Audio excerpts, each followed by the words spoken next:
No, look, obviously we roundly condemn any of that nonsense. I don't believe him. And he made a slip up at the end.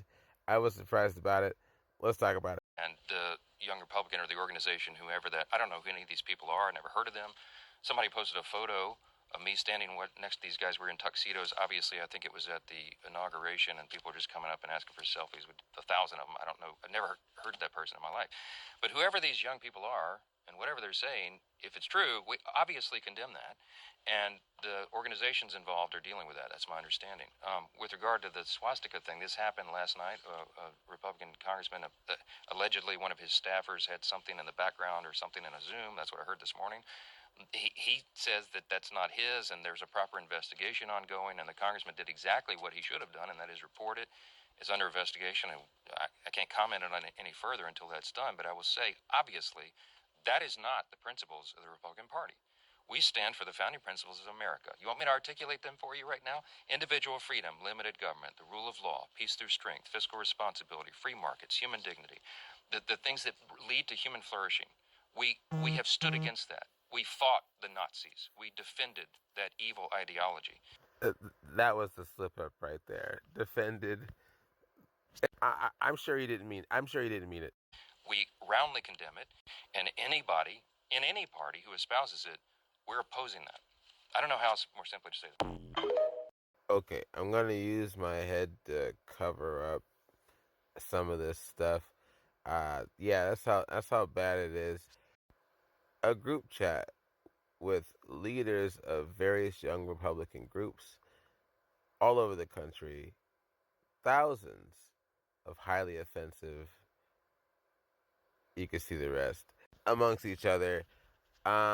Pictures of at least some of them with Mike Johnson. That's what he's talking about. You know, Speaker of the House Mike Johnson, Millhouse Mike Johnson. I one of the comments was so bad. I said yo. I don't say yo.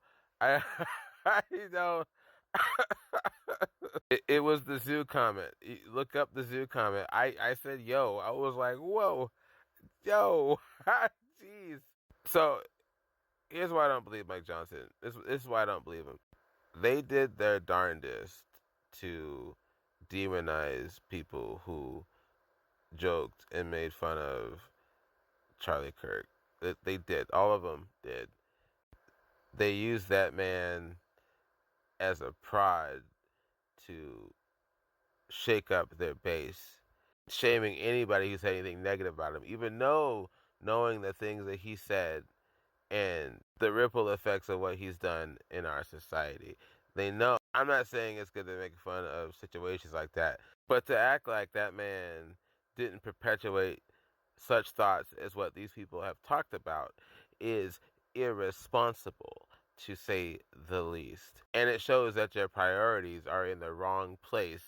Because when you defend men like him, you give people like them an excuse to say the things that they are saying.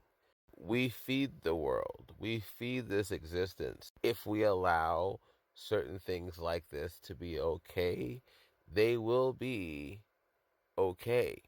If you allow such mindsets to continue and grow and thrive, it will not get better on its own. And Mike Johnson has helped perpetuate these thoughts. If you don't believe me, look at his work for the ADF. Mostly anti-LGBTQ community work he has done in the past. But again, if you feed the world with that stuff and or defend other people who use such rhetoric in the world, I don't know why you'd be surprised that more people will be saying even more messed up stuff to where I have to say yo. Though I do give them credit for at least admonishing them on TV. Kudos. I'll leave it at that. Let me know what you think.